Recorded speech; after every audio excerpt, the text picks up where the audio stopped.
this rent power analysis that's right here on the document I sent out. And I didn't do it as a buy to rent analysis. I wanted to give it a unique name, so we called it rent power analysis. Home ownership, benefits, fixed for term, rent increases, principal, interest, taxes, and insurance. Interest and taxes is deductible. Principal is forced savings. Rent is rent, no future value. I just defined this for the layperson. Principal, the portion of payments amortize the mortgage, and I put in parentheses, reduce the mortgage, pay it down. Negative real rate of interest. So in other words, historically, your interest rate is less than your appreciation, so you have an arbitrage, or you have a benefit with the real rate of interest, or the real rate of interest versus inflation.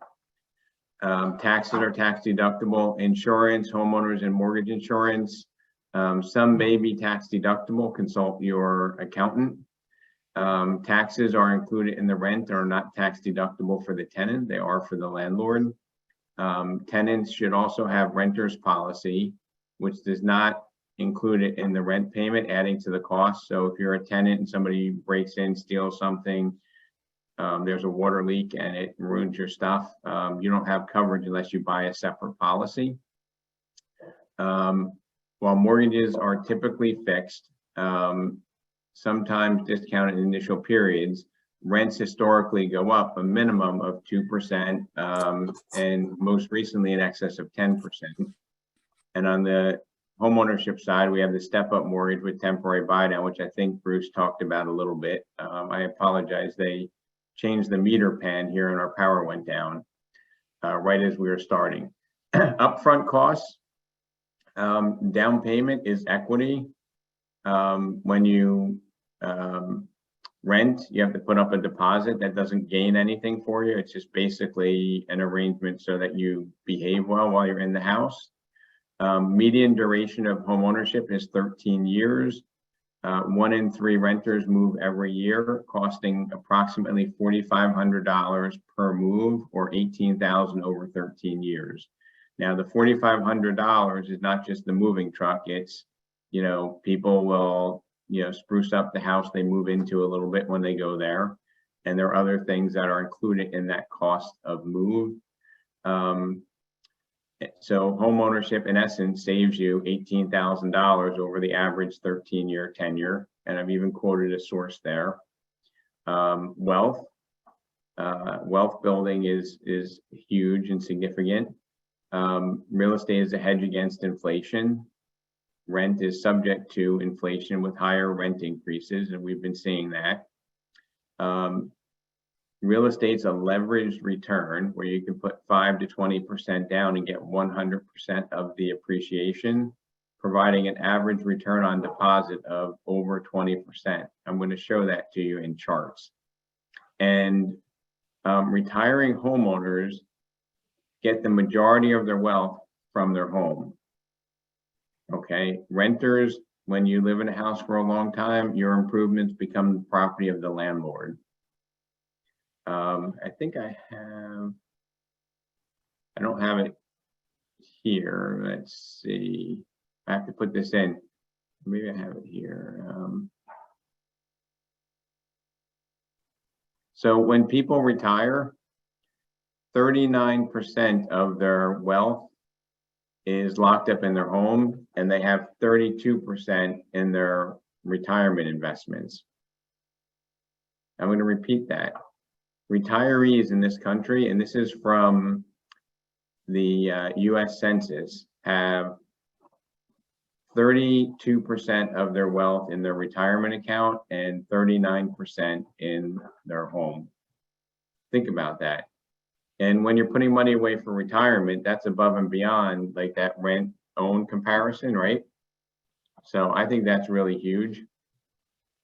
And you would likely not stop putting money in your 401k because the market's down a little bit. As a matter of fact, you might see that as an opportunity. The same is true for housing. You can never time the bottom, and it's very difficult to predict the top to sell. And then quality of life. I think this one is something that we didn't really talk about, but I did some research and I found, some of these are obvious. Pride of ownership. When you own, we talked about that. When you rent, it's almost like becoming a child. Mr. or Mrs. Landlord, can I have permission to get a dog? Mr. or Mrs. Landlord, can I change the color of my bedroom? Right? Number 2 is stability of residency. On average, homeowners move so there's a median and then there's an average. Every 13 years, renters move every 3. Families with children don't have to relocate to new school districts and move away from childhood friends. This is a really powerful one in my opinion. Has anybody heard about the lower test scores with COVID on the news? Like, anybody heard about that? Yeah. Right? It's kind of sad, right? I think math scores are down 7 points and reading is down 5. And it's a pretty dramatic reduction in a system that has otherwise been making significant progress over the years. Now, this, I have my source for this on the bottom somewhere. There was an MIT study which showed that when a child moves, on average, their math score drops 11.8% and the reading score drops by 7.9, which is worse than COVID.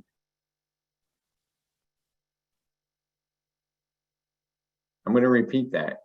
Families that move, this is MIT study, families that move, the year that they move, their math score drops 11.8% and their reading score drops 7.9% compared to peer groups that haven't moved and have the same education system. That's pretty massive, isn't it? Now, if you're a parent and you're buying a house, most people, I shouldn't say most, but there are a lot of people that buy houses that do it because they have a family, the family's growing or kids are leaving. Do you think parents might be interested in that fact that, if you make 2 extra moves, it's going to impact your kid's education? Do we have that discussion? Did anybody even know that? Yeah, I had a client this year that bought a house in Warren. And Warren, they didn't close for the length of time that Rahway did, which is where she owned a home previously. And Rahway did virtual learning in COVID for that whole year. As to where Warren, they went like right back after they were able to get it all together. And her child actually now, he was placed in like after school programs to kind of catch him up. He had to do like a summer program as well to be able to start at the same level as everybody. Hey, because Fred, he was delayed or behind. Hey Fred, can you put the link to the source there for the MIT study? Fred should be on the phone or on the call. But I think that's massive, right? A exhaustive MIT study showed that it's double-digit decline in math when you in the year when you move from one district to another. Anyway, I thought that was really powerful. Moving is costly and disruptive, and 1 out of 3 renters move every year. What I didn't put on here yet was I want to put something. I'm going to make a note on the bottom. Yeah.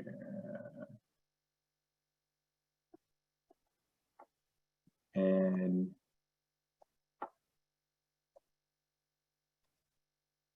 cost to reproduce a home and new household formations versus new construction. So this is something I'm going to add. I haven't gotten that through. It was some pretty exhaustive research, but my hypothesis is if costs of building houses are increasing with all the materials to build a home in there, that's going to provide a floor where housing won't be dropping like other recessions, especially if there's a shortage of housing. Because the Fed decided to change interest rates, does that impact the amount of people that need a house? What do you think? I would say not, right?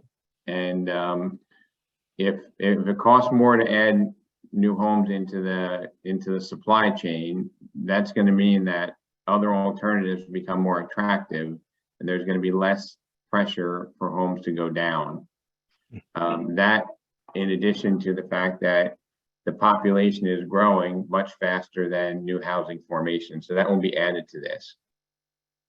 Now, I love to like watch educational videos on my instead of the TV, and I saw this about 6 months ago, and I think it's really appropriate here.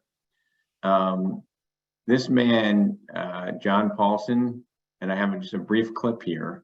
He actually he made a bet on housing. He made a bet against housing because of the sloppy lending back in the 2006 to 8 era. And he made $4 billion from that bet.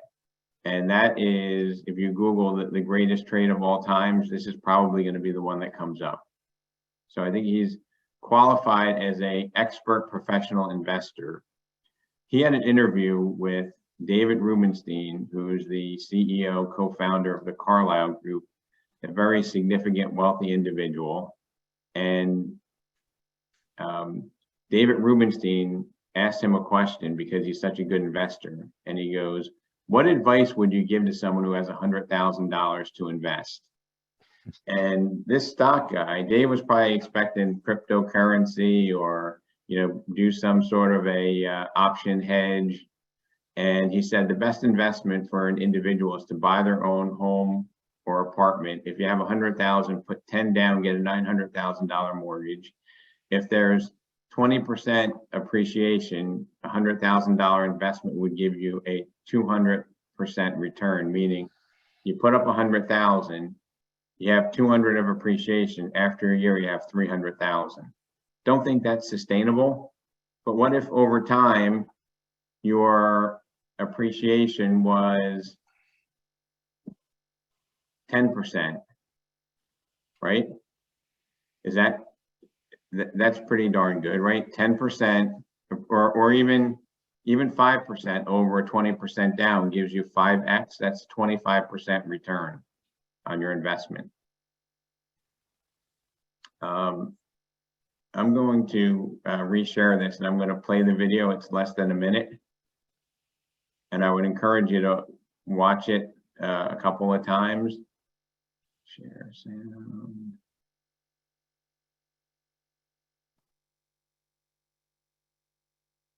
Hope the link works. For an individual.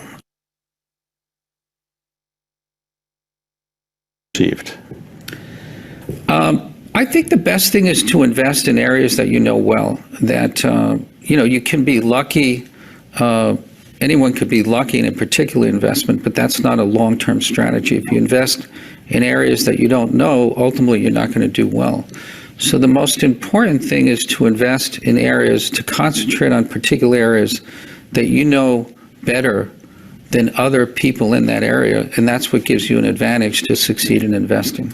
And what is the most common mistake that you think in and then it turns out the wrong way, you feel terrible. So it's, I prefer not to give investment advice. So what's the best investment advice you've ever received? I think the best thing is to invest in areas that you know well, that, you can be lucky. Anyone could be lucky in a particular investment, but that's not a long-term strategy. If you invest in areas that you don't know, ultimately that's what gives you an or get rich, and they Here's where it comes in. Sorry about money. that. So if somebody came to you and said, John, I just got $100,000. What should I do with $100,000? What would you tell them? Well, I always say the best investment for an individual, an average individual, is to buy their own home.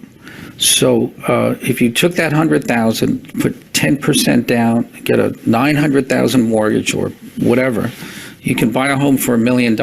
And yeah, it just reported that home prices were up 20% in the last month. So if you bought a home for $1 million with 100,000 down, and the home was up 20%, that's 200,000.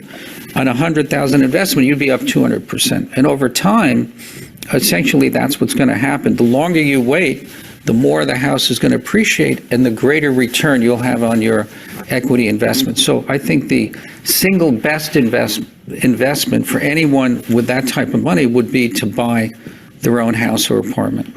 And what do you think, for example, you would tell people not to invest? So what do you guys think of that? Huh?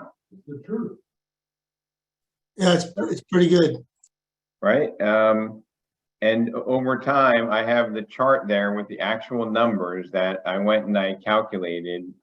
I took the stock index, I took the average housing price, and I did all the legwork for you. So I think. Can we get a copy of that form that you showed us before? So magically, Ron, it's like a setup. It's a link in the email for this meeting. On the bottom, there's a link, and when I update the form, it will automatically be updated. Okay. Can I get a that's awesome thing? Yes, Rob, where did you get the video? Off of YouTube. Okay, so we can get that too. I think that'd be great on Facebook. So the link to it is in the document that I sent over. So Thank you. It should tee up right at the exact time. I'm not sure why it didn't do it the first time, but we'll get that fixed. So I think, if we're presenting to a rational person, I believe I'm taking the fear out of making a move in this market by giving them an education, right? And it's not a sales pitch. Okay, I am not selling. If you don't want to buy, you don't have to buy. But I don't want you to come to me in 6 months and say, Rob, now the rates came down. I can't get a property because there's 13, 15 offers. I got to pay an extra 100,000 from what it was, 6 months ago. Right. So if you educate them and say, look, it's your decision. I just don't want you to come back to me as your advisor and say, why didn't you tell me? Any comments, thoughts on what else I can add to this? Any opinions on the content?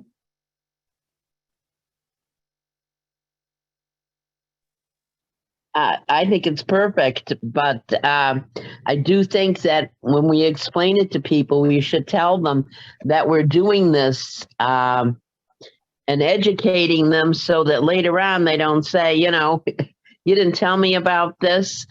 And because we really care about their future and their investments, because we're invested in them. So maybe part of the way that we address this, Colleen, is when somebody's making a decision to buy or not buy a house, what are the reasons for you considering to buy? And what are the reasons for you considering not to buy? And I want to volunteer to just run through this. Can somebody impersonate one of their clients for me?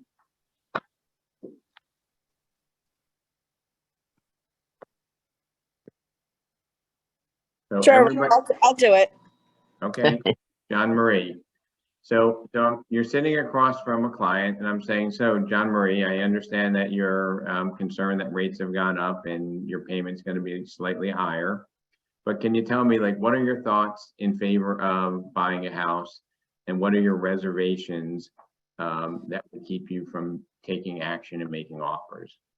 Well, I definitely want to buy a house because, I want to invest for my family. I want to create generational wealth. But Rob, I mean, these housing prices are going they're going crazy. I want to wait until the housing prices go down. This interest rates are going up. I All mean, right, so Jean Marie, can I, and I know it's a very emotional decision whether you decide to buy now or not buy now, but can we just make what we call a Ben Franklin list? And I want to know, what are all the reasons why you would buy a house? And then after we identify those, Jean Marie, we're going to go to the concerns that you have. Is that fair? okay, that Okay, works. so what would be the reasons that you want to buy a house? You mentioned generational wealth, right? To create generational wealth, and I do want to have a portfolio. I want to start an investment portfolio at some point.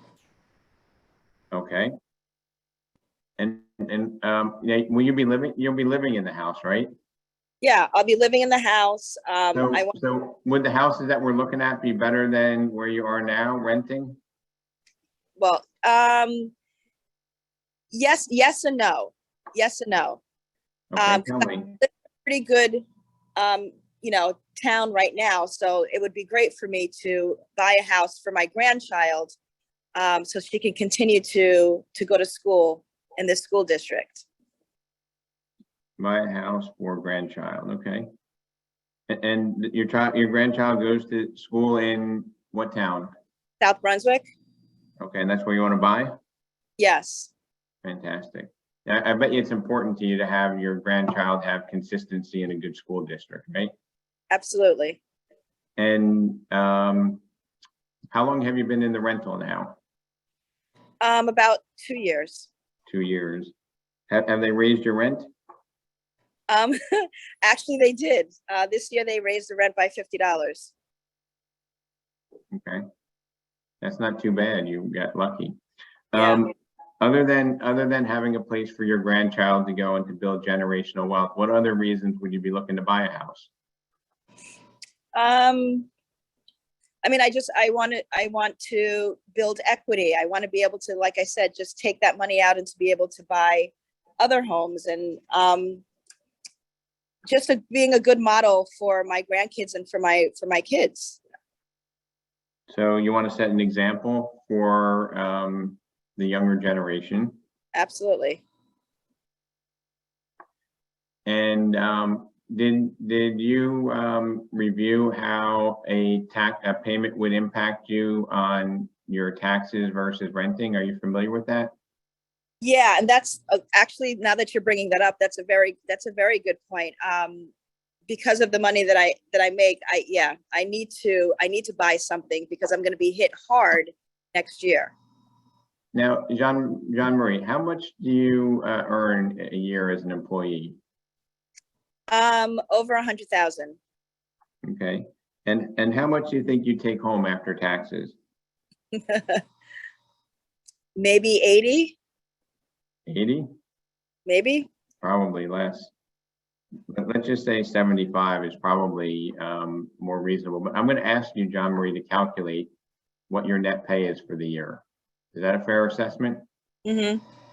Now, are you aware that, Jean Marie, if you sell your house or convert it to a rental property, that you're enabled to get as an individual $250,000 without paying taxes? Yeah. Were you aware of that? I was aware of something. Yeah, I was aware of, yeah. And if you have 250,000 and you don't pay any taxes, how much is that in your pocket? 250,000. And how many years would you have to work? If you're making 75,000 net, how many years would you have to work to get that? About 3 or 4 years. 3 or 4 years, gotcha. Okay, so that would be a benefit, right? That would definitely be a benefit. Okay, and I know, what rent are you paying now? 2,050. Gotcha. And the properties we're looking at is going to be closer to 3,500, right? Yes. Gotcha. So the total payment would be a little bit higher. And now let's go to why you would want to stay renting or not buy now. Mm-hmm. I mean, these interest rates are really scaring me right now. I'll be honest. Okay, And, what else? I don't want to pay too much for a house. To pay too much, okay. You saying you don't want to pay too much for a house, or you don't want to overpay for a house? Okay, good distinction. I don't want to overpay. Okay, so the good news is that is now something that we can work with. Tell me what else. How I mean, how important is the down payment to you? it's important. It's important. How much are you putting down? Well, that's another thing too. I want to be able to save up a little bit more to put a bigger down payment. I don't want my mortgage to be too expensive. How much are you putting down now? 3.5%. 3.5%. Gotcha. And is there a lender that can do a quick calculation for me here? What do you need? So a $400,000 house with 8,000 taxes, what's the payment on an FHA? You can take your time and get it right, and I'll come back to you. And then maybe if it's more than 3,500, lower it, I guess, to 3,500. It's a little over 3,500. It's 3,466 without MIP and without homeowners, just taxes and mortgage. 3%. So that would be like 3,600, 3,650 or something, right? Exactly. Hang on. So we got that divided by 12. Okay, MIP 34, 66 plus 270 plus about 60 plus a little higher, man. Probably in the 37s. So 3,750. So it's going to be $1,500 more. Maybe we'd have to lower it down to like a 350 to get that around 3,500. Every 10 grand is about $70. So that would be 3,400 plus or minus at 350. And I think I think a 350 valued place would probably rent for more than $2,050, my guess, but when you're comparing it. So we would break this down, and I would take a minute and I would run this down. I would say, let's say that you bought this 6 months ago or a year ago. Prices are still about the same, maybe slightly less, but let's just say they're similar. On a 350 house with 3.5% down times 0.035.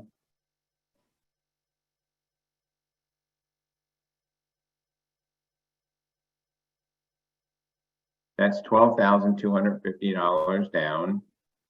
Now, John Marie, you remember when we were making some offers in the fall?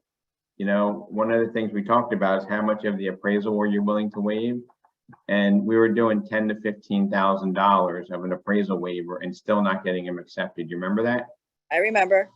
So let's just say that it was $15,000 that we wouldn't be able to finance because of the appraisal waiver. And Bruce, what would closing costs be on a 350 house approximately? 8,000, 10,000? I would say use 10. Probably use 10. 10,000. So if we bought it in October or January of this year, it would have been $12,250 down, 15,000 appraisal waiver, $10,000 closing costs, and we had to accept the house as is with no home inspection. So that would have been $37,250. Now for that same $350,000 house, John Marie, right now, instead of negotiating the price down, what I've done for a client recently was I had the seller, rather than lower the price, agree to pay the closing costs for the property. And we had an appraisal contingency. So that same house, $12,250, I think you probably aren't going to get it 100%, but maybe you'd be $1,000 buffer for the closing costs. So it would cost you $13,250 now, just because there's a little bit less competition. What do you think of that? I mean, that makes sense. And you could take the other $24,000, put it away, and maybe take $500 a month for the next 6 years or 5 years to offset the difference. in the payment because of interest rates. I mean, when you break it down that way, it does make sense. Okay, I just wanted to go over that. Now, what other concerns do you have about not buying? Like, what's the concern? I mean, honestly, when you break it down that way, I don't have any other concerns, because that was really my concern. So higher interest rates is really the payment that you're concerned about, right? Yeah, Not the interest rate. right. And John Marie, if interest rates go up to 10%, are you never going to buy a house? I mean, I'm not never going to buy a house. Because if I look at it this way, I can afford to buy a house, and then I'll be able to maybe refinance. Right. So you can take the savings from the money you were putting down, use that to offset your payment, either doing a temporary buy down or just put it in an account and then just pull out $500 a month or $750 a month to accomplish that. So look, at homeownership's not right for everybody, but my job, John Marie, is to educate you so you make the right decision for you and your family. Now, there is one other thing that I would like to share with you, which is on the side of buying versus renting. You know, renters tend to move every 3 years. And when you move every 3 years, even if you're in the same school district, you might be at a different elementary school in the district. Studies have shown, and I can send this information to you, that when you relocate a child, that their test scores drop significantly.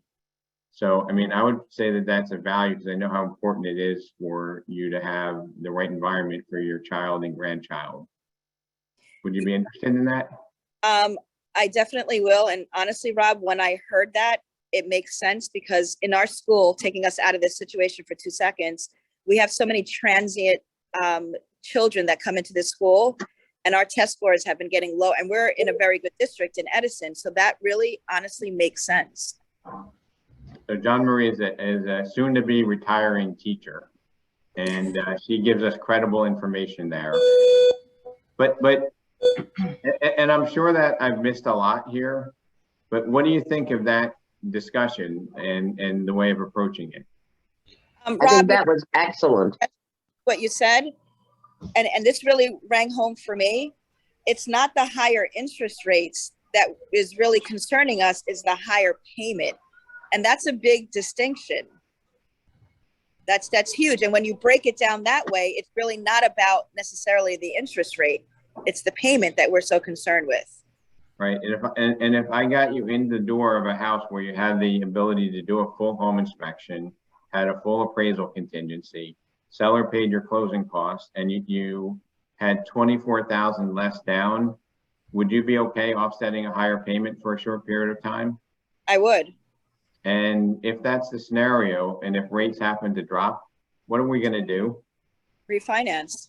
And then what you can do with that money is you can invest that in your next property, because you said it was important for you to build generational wealth, right? You'll have an extra $24,000.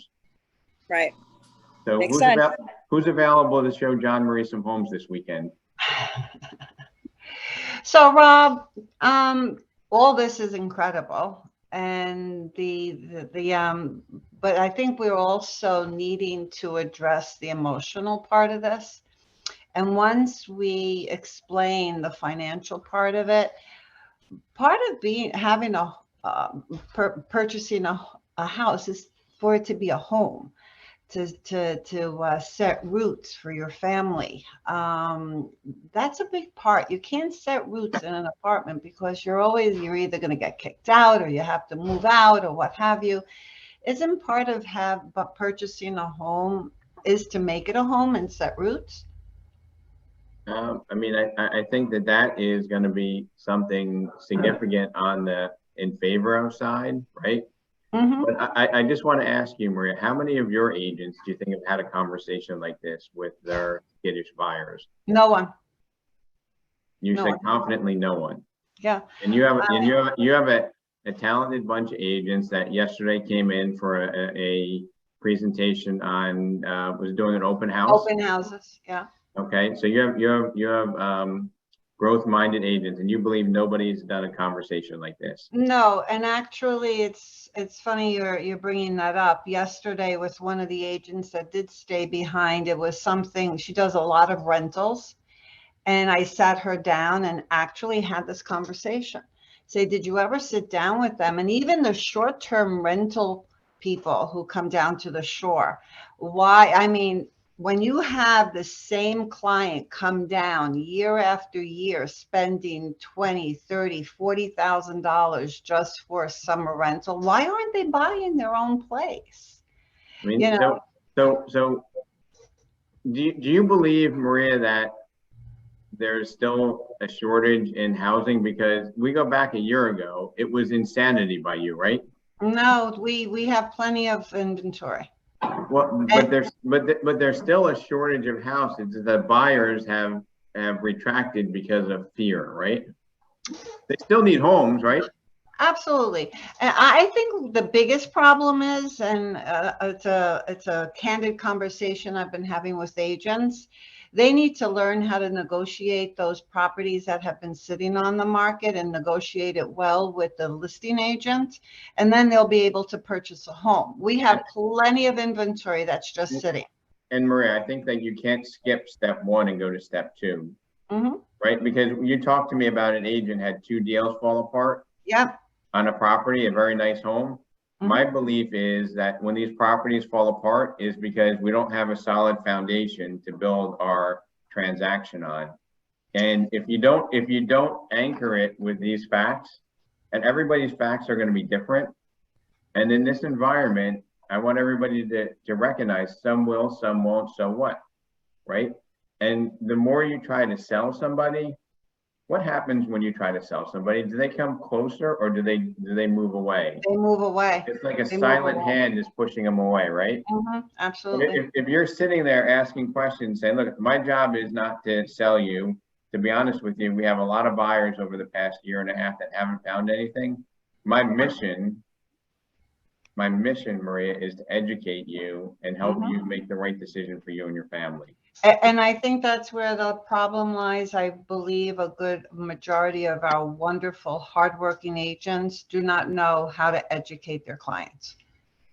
Right, but we've gotten late, we've gotten sloppy, we've gotten lazy because the market has moved us to a different paradigm, right? Absolutely. And Rob, I have a question, if you don't mind. What happens if you, or how would you address a client who says, the house that I used to look at, I can't afford anymore because of the rate, and I want to wait now because so Lisa, I don't like. So Lisa, here's what I would say. I would say, Lisa, is it the rate or is it the payment you're not comfortable with?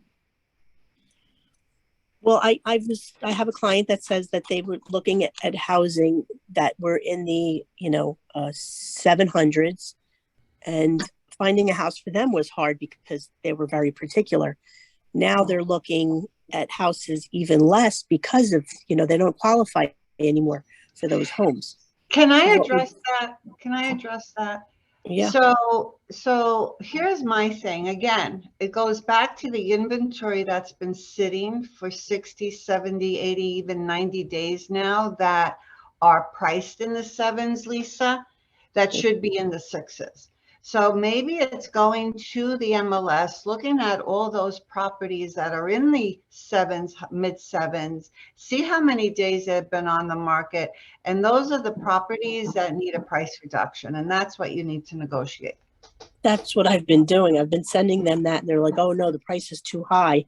And I explain it to them that it's been on the market for a while, and there should be room for negotiations. And then I hear crickets. So Lisa, I would recommend a clear strategy, right? And I would do a list like we just did. I would look at what they're renting. I would put you can't solve a problem you can't solve a puzzle without all the pieces, can you? Right. And if you're trying to solve puzzles and the pieces aren't there, we're going to be destined to failure. So what I would do is I would find out what's most important. I think the question is a fair question. Are you concerned about the interest rate for the payment? Are you concerned about the payment or the qualification? If they don't qualify, that's another issue. And that might be some will, some won't, so what? Right. Okay. But maybe maybe, you know, for this next house they're buying, maybe they want to do a 5 or a 7 year ARM. Maybe they qualify, but they're just not comfortable. In Mhm. this particular case, who pre-qualified them? NJ lenders. And are they at their max that they can afford? Yes, So they can't afford to go to the 700 that they were at before. they don't. Yeah, they don't want to. Well, that's a different answer though, Lisa. My question is, can they qualify? Not, they don't want to. And there's a reason I'm asking this. I'm not trying to be difficult. That's okay. So can they afford the 700 still or no? Yes. Okay. So what if you were to say to them, look, and how much are they putting down, Lisa? 5%. Okay. So in the past, when they put 5% down, if you went through this calculation, right? Mhm. And you said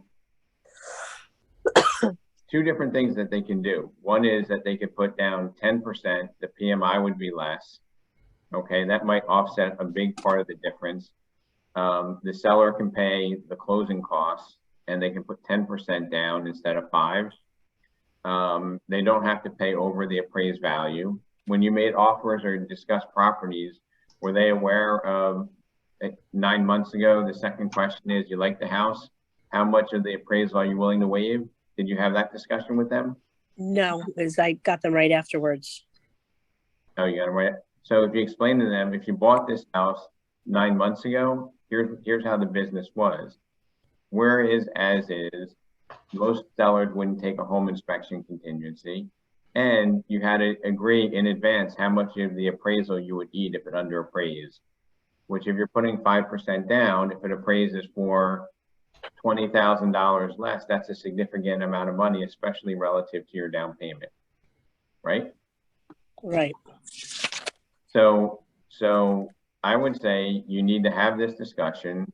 Either they put 10% down, they put 5% down, have the seller pay their closing costs, and closing costs on 700 might be 15 grand. They save that 15,000 and they use that to offset the higher payment for the first 2 years.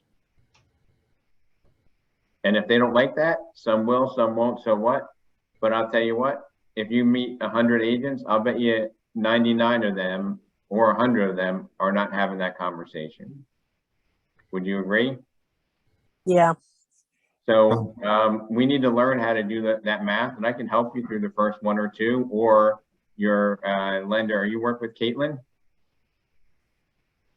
Lisa? I did direct her to Caitlin, but then I guess she got directed to somebody that she knew from the company. So I would get the fishing pole. I'd reel Caitlin in, if that's the one that talked to him, and I would have this conversation with her ahead of time on how to represent this opportunity. okay. And All just to piggyback on that, if a customer is taking out an ARM where the first term is longer than 5 years, so 7, 10, or 15, you qualify on the note rate. So she can qualify on a rate below 7% now if she opts into an ARM versus a fixed or versus a 3 or 5 year ARM. Yeah, you know who I'm So I talking would about. push right, a Caitlin? 7. Yeah, I know exactly what you're talking about. And Caitlin, you know, I don't want to get too deep into the particulars, but when I asked the question second level, Lisa said it really wasn't the qualifications, it was the payment, right? Yeah. So, and I know when I was in lending, do some ARMs not allow you to do 5% down, or the PMI is prohibitive? Correct. Some ARMs don't allow you to do 5%. Most ARMs don't. So if you have the seller pay the closing costs, then you can get into an ARM product. You can get the lower rate. It sounds like this person qualifies, but they weren't comfortable. So all I'm saying is, like, we need to have a strategy of having a conversation. I think the document I gave you is a good start to open up a dialogue and say, look, you know, it's not right for everybody. Because if I say to you, and I'm looking at Adona, if I say, Adona, you know what, buying a house right now is not for everybody. How does that make you feel? I would not want to work with you. I don't know. Well, might you want to buy a house more? Like, why is it not for me? I can buy a house now. Okay, you can. Let's discuss it. Right? It's kind of a soft takeaway. Rob, Right, also, but if you go desperate to try to get, one second, Scott, if you go desperate to try to, stack up everything yourself, it sounds like a sales pitch. If you ask the question, it's better. Sorry, Scott. I was going to say, you kind of made a comment before, and I'm in the middle of a situation right now with a first-time home buyer that yesterday, a house that we originally wanted to make an offer that had multiple offers, the deal fell through because of financing, came back on the market, 15,000 less. It's 455,000, and it is a basically fee simple single family style home. And unfortunately, with the rate, the payment with taxes, insurance came out to be 4,100, and my client said it was too much. And I asked her the question. I'm actually right now still waiting for the answer. What payment she comfortable with? If everybody on here remembers going to buy a car in the car business, they ask you, what payment do you want? And you back it in from there. 3,500 is kind of like a number I think most people right now are comfortable with for paying. And in this case, here I am with a first-time home buyer. It went to 41, but I'm trying to find out, well, what is she comfortable with, so I can try and back in a rate buy down or find a house that is maybe just like Bruce said, 10,000 cheaper to save another 70 bucks, like try and work out based on payment. It's not so much rate, it's not so much house price, but what payment are they comfortable with to try and make them happy with their decision. So Scott, what about even breaking it down a little bit more fundamentally? Like, do you think a first-time buyer understands that part of that payment is for savings? Do you think that a first-time buyer understands that, the majority of a retiree's wealth is from their home? Do you think a first-time buyer understands, they might understand fundamentally that rent's going to go up, but their mortgage isn't. But if you ask them those questions, I think that some will, some won't, so what? But I think some of them will understand and say, you know what? I had an emotional connection with going over 4,000, but when you realize that it's a tax deductible, part of that is paying my mortgage down. I now get into the game of appreciation. If I'm not going to sell it in 3 years, I think last time we were on this call, maybe there was one person, I think Greg, was concerned that in 3 years, prices would be less, but we had about 100 on. So 99 out of 100 thought in 3 years, prices will be higher than today. And I have that chart that I took, and I literally went and I pulled every number to do that chart to show you over time how it performs. And I'm going to put that back up just so you can see. Rob, I just want to add something when you're done. I wanted to say something. I also want to say Yeah, and I do too. Okay, hold on one second. Now, the stock market in the last year had a negative 5.98% return. If you're putting money away for retirement because the stock market was negative 6%, are you going to avoid putting money into the stock market now? Absolutely. I don't think so. I mean, if you did that for 30 years, you're averaging 7.68% over 30 years, Maria. I think it was Maria. Oh no, I meant I don't put money in the stock market right now. Right, but I mean, most people who are younger, not going like yours and my age, Maria, are going to be putting money into the stock market because over 30 years, it's going to get 7.68 return. Does anybody have money in the CD that you put away because you're not comfortable buying stocks because it's volatile? Anybody have money in a CD? Somebody must. Oh, wow. Anybody? Bob Garber said he did. Robert, how much do you get in the CD? I think the last one I got was about 6%. You got a 6% return on a CD? Yes. That's pretty darn good. Yeah, it was unbelievable. Yeah. But I mean, in the past 2 years, you're getting like 1%, 0.5%, right? Yes. So if you could get 7.68% last year, if you wanted to put money into a CD, you would have got less than 2% for certain. And the stock market returned 11.48%. So over time, the smart money is to put it in here. You can't predict the time it.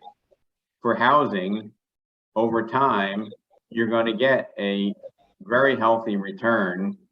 And the return is the appreciation on the property is one number, but because we only put 10, 20% down, our total rate of return is leveraged.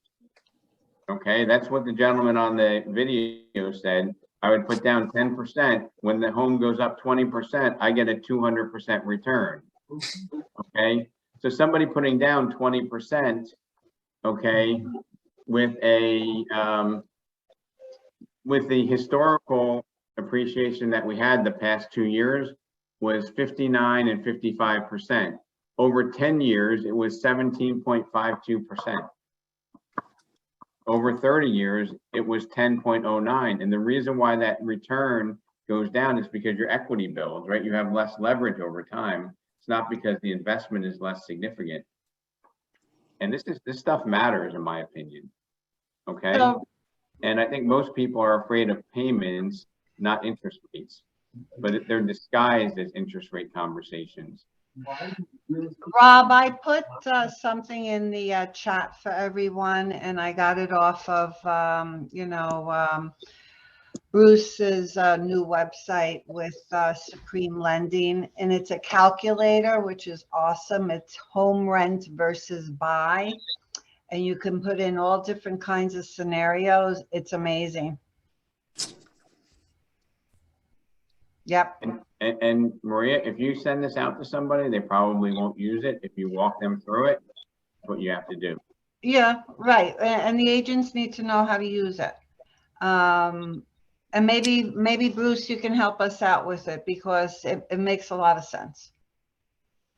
I just wanted to mention something, Rob, that you guys brought up. That the adjustables don't always help on affordability from a qualification standpoint, to Caitlin's point. It's not always about, but one thing that's really important, and this is something that I just want to explain to everybody, most of the adjustable mortgages require a good down payment. They require good reserves. They're more stringent qualification. And we've all been hearing about this temporary buy down thing. And I just want to explain really quickly what a temporary buy down is, and encourage you guys to get us lenders involved and try and help explain this.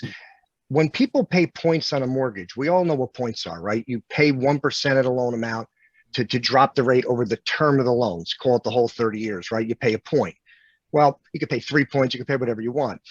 What a temporary buy down is, instead of you dropping the rate 0.25% over the term of the loan, you take that 1 point and you do something temporary. So for example, if you were doing a 1.0 temporary buy down, with that 1 point, it might actually be a little less, but with that 1 point, instead of dropping your rate 0.25% for 30 years, you drop it for 1%, a full 1% for the first year. And then the second year through the 30th year, it will go to the real rate. You can also do that on a 2-1 buy down, which means you can do 2% lower the first year, 1% lower the second year, and have your actual rate your third through your 30th year. So instead of paying 3 points to lower your rate over the term of the loan, you could use it temporarily. So getting a buyer who's maybe a little shook up about what the price would be, we could say to them, why don't you get the seller to pay $10,000 towards your closing costs? It'll cost you about $70 more a month. But what we could do is we can give you a 2-1 temporary buy down, which means if the rates are 7.25, you're going to start at 5.25 the first year. You're then going to go to 6.25, and then your third through your 30th year, you stay at 7.25. That's what a buy down is. It's just a temporary buy down is using the points to do something more temporary. And everybody on this call, we'd be more than happy to talk to you about it, or more importantly, talk to your buyers. It may not be for everybody, but if somebody does qualify, but they're just nervous about the number, that's a way to save them a lot of money over the next few years. People will then say, well, why wouldn't you just do an adjustable? An adjustable might make more sense, but maybe you don't have 20% down. Maybe you're not pushing your ratios to a 45 DTI. Maybe the temporary buy down gives us the ability as lenders to bridge that gap between their comfort level and where the affordability has changed. So that's really in a nutshell what a buy down is. And it's only becoming popular now because the rates have gone up so quickly. So just keep that in mind and reach out for us. We'll be glad to explain it to your buyers. I think that's a real good. What happens when the rate drops that next year? They refinance. Oh, okay. All right. Just refinance, same as anything else. So it's not an automatic, like a lot of, You're using the points to do something temporary versus permanent. That's all it is, guys. And it's a great tool in this kind of market. I'm sorry. Okay, while It's we're hard to talking, get, go ahead. somebody to, I mean, everybody wants to respond. I'm sorry, I didn't mean to walk on everybody, but sometimes it's pretty hard to get the seller to pay, a lot of the closing costs. Unless you raise the price, then you gotta Well, worry about the appraisal. Okay, that's what I was going to say. Well, I think and in along that with, case, then it just doesn't work. I mean, it's as simple as that, but where the places where it does work, it does work. So good objection, but if it doesn't, it doesn't work, but at least it's conversation. I think now is a perfect time to counsel our sellers as well as we do our buyers that to make their home more attractive, we can offer in the remarks, seller is willing to help buy down the rate, or seller is willing to contribute closing costs. All these things are an incentive that would make our homes more attractive. And I it saw a also listing the works other for day them. where it said the seller is offering 2% lower mortgage rate to the buyer. So You it is a see? great marketing tool. And that's exactly what it was, Colleen. They were just basically saying they were going to do a 2-1 buy down. Yeah, I agree with you, 110% on that. I also believe that, well, for us, we're in Broward, in Florida, the buyer pays for the title work, but if we offer to cover the title work for them, which is is a plus for us because we would be using our title companies, it's also a way of giving an incentive to the buyer. All right. Anything we can do like that. So Colleen, look at this chart, and this is for our New Jersey and Florida team. I found this on the Federal Reserve website where they have a lot of stats. Here is the last year inventory in New Jersey, Florida, and the country. Now, New Jersey inventory is down. So our mission is we need to get listings, right? So it's down 13% from last year. Florida is slightly positive, coming off of a 25% increase in July. I know it probably doesn't feel like that, but this is the housing, this is the inventory stats. But can I add something to this real quick? Because I mean, inventory is still down here. We're not knocking them out of the ballpark. Getting listings is still pretty tough to get a listing. And in order to get a listing, you have to be, prospecting continually to get a listing. And when you do get one, to get the seller to agree to pay closing cost or buy down on rates is going to be pretty difficult. I mean, you have to, I would probably prep them on that. I wouldn't really kind of sell them on it because I would want to get the listing first. Again, you'd have to prep them for that situation, either buy down the rate for a buyer or to contribute something towards closing costs. Well, I was thinking in terms of instead of going to them and saying, give us a price reduction or give us another price reduction, because I'm looking at the price reductions and they're heavy. I mean, it's incredible the number of price reductions in just the past 30 days.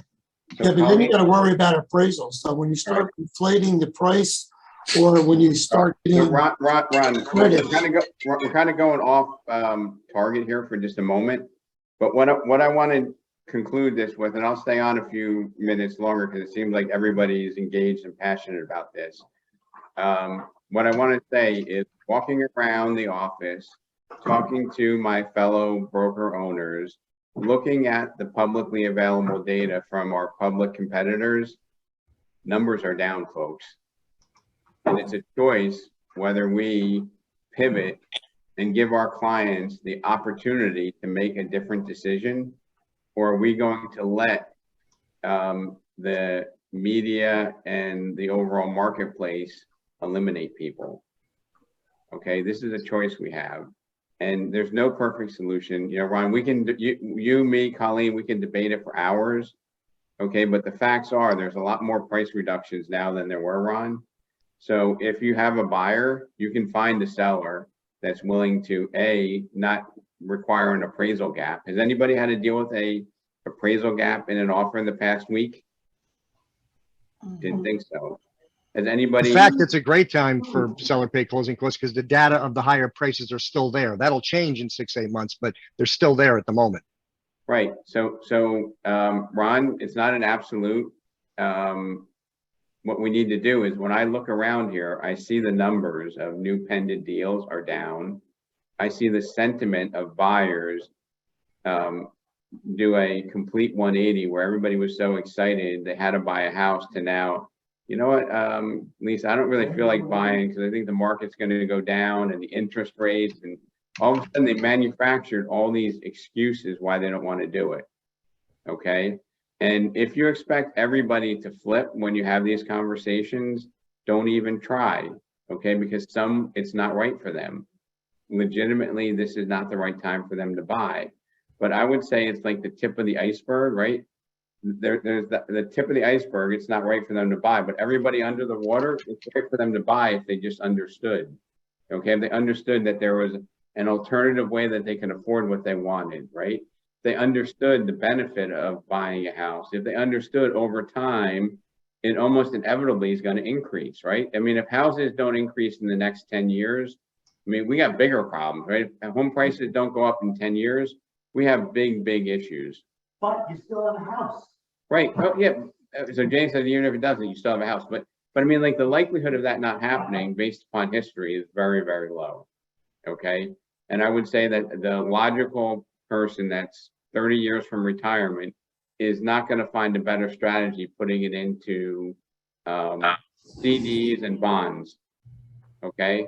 So lean into our lending partners. If you have other lenders, have them bring this information. We are here to help. I do not plan on closing offices. I don't plan on cutting back services. I do not plan on eliminating vacations. I do not plan on having agents that can't pay their bills. That's a choice that we make, okay? And I'm giving you options to have conversations to help people make the right move, okay? Now it's not, you want to see the house. Why don't you come in for a rent power analysis or a buyer power analysis? Because we have more options now as a buyer, right? And if you don't educate them, they will have no idea. They will not make decisions that help them and their family. They will lose out on that generational wealth. They will have children that have lower test scores. You're changing lives, folks, right? We had a teacher, John Murray. We did not rehearse that, right?